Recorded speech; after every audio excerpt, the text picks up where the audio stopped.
Salut, c'est Louise-Hélène et aujourd'hui, je te parle du Maître Saveur. Le Maître Saveur, c'est un de mes produits préférés. Pourquoi? Parce que je peux faire facilement des recettes maison et m'assurer de mettre les ingrédients que moi, j'aime à l'intérieur. De quoi on parle? Bien, on parle des boulettes d'hamburger, on parle des saucisses, on parle de faire des croquettes de poulet maison. Bref, il y a une panoplie de recettes qu'on peut faire avec le Maître Saveur. Avant de t'expliquer davantage de recettes ou de trucs, je vais te parler du Maître Saveur en tant que tel. Je vais te montrer l'ensemble des pièces qu'il comprend. Donc, c'est super simple. On a tout d'abord la base. Donc, la base est munie d'une ventouse qui va suctionner sur la surface de travail. Après ça, on a l'entonnoir qu'on vient fixer à la base. On a la poignée qui nous permet de tourner. On a, bien entendu, le poussoir. Ce qui est le fun avec le poussoir, là, attention, magie, toudou! On a à l'intérieur des pièces pour faire plus de trucs. Je vais t'expliquer ça tout à l'heure. Après ça, à l'intérieur de notre entonnoir, on a la vis. On a aussi l'hélice. On a deux grilles pour hacher de deux grosseurs différentes. Si tu veux faire de la volaille, par exemple, ou de la viande qui est très maigre, on te recommande de prendre les petits trous.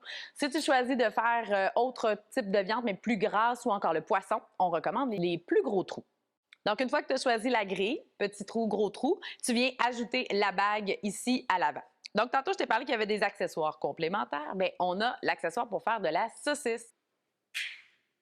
Oui, oui, oui. Donc, l'accessoire, tu viens l'insérer dans la bague. C'est très facile en poussant. Il faut que tu entendes clic. Quand ça fait clic, c'est que c'est bien placé. Et voilà, le tour est joué. On peut maintenant utiliser le Maître Saveur. Ah non, attends, j'ai oublié une petite chose. C'est important de fixer ta base en tournant ici la bande avec la petite languette et d'aller positionner vis-à-vis le cadenas. Quand c'est bien positionné, mais ta base est bien fixée et là, vraiment, ça ne bouge plus, ça reste en place. Donc, c'est ce qu'on veut. Et aussi, c'est important que tu t'assures d'avoir une surface qui est très lisse. Certains comptoirs sont texturés et c'est vraiment pas l'idéal. La base va pas bien se suctionner au comptoir. Donc, dans cette situation-là, je te recommande d'utiliser peut-être ta table de salle à manger ou encore le dessus du four avec une surface qui est en vitro-céramique, par exemple. Ça fonctionne très bien. Alors voilà, tout est prêt, tout est en place. J'ai bien mis ma base sur ma surface. Qu'est-ce que je peux cuisiner? Écoute, première des choses que j'aime vraiment faire, c'est les mélanges à sandwich. Donc, sandwich de jambon, sandwich aux ô. Alors, on place les ingrédients, on fait hacher tout ça, on rajoute tout simplement les condiments de notre choix. Et voilà, le tour est joué. C'est très facile et ô combien délicieux. C'est fait maison. Après ça, ouais, j'ai un petit secret à te dire. Ça m'arrive de faire des tartares avec mon Maître Saveur. Ben oui, je le sais, c'est pas la technique des grands chefs, mais quand le mardi soir, j'ai le goût d'un tartare de saumon ou un tartare de bœuf, ben je suis bien contente que ça ait pris 30 secondes pour hacher ma viande. Encore une fois, il me reste juste à ajouter les condiments et j'ai un résultat extraordinaire. Autre chose que j'aime faire, bien entendu, c'est hacher la viande pour faire des boulettes, des hamburgers. Et je reviens à la fameuse saucisse.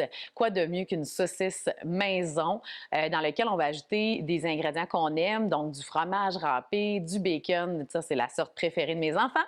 Et sinon, la mienne, c'est feta olive. C'est vraiment, vraiment délicieux. Donc, il y a du plaisir à avoir. Pour faire les saucisses, peut-être tu te demandes comment ça marche. Tu peux aller voir ton boucher. Il va te vendre du boyau synthétique ou naturel, ça dépend des options qu'il a avec lui, mais c'est pas très dispendieux et je te dis, super facile à faire.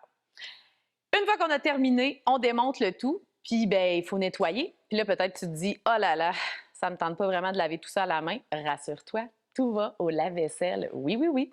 Donc, tu peux mettre toutes les pièces au lave-vaisselle. Il y a la base que je préfère la laver avec un linge parce qu'on ne veut pas qu'il y ait trop d'eau à l'intérieur. Si ça arrive, tu tires légèrement vers le bas le petit caoutchouc pour laisser évacuer l'eau. Et tout ce qui est métal, comme les grilles, les lisses, c'est préférable de laver à la main si tu ne veux pas que ça ternisse. Mais si jamais tu ne veux pas te casser la tête et tu veux y aller dans le lave-vaisselle, pourquoi pas? C'est possible de le faire.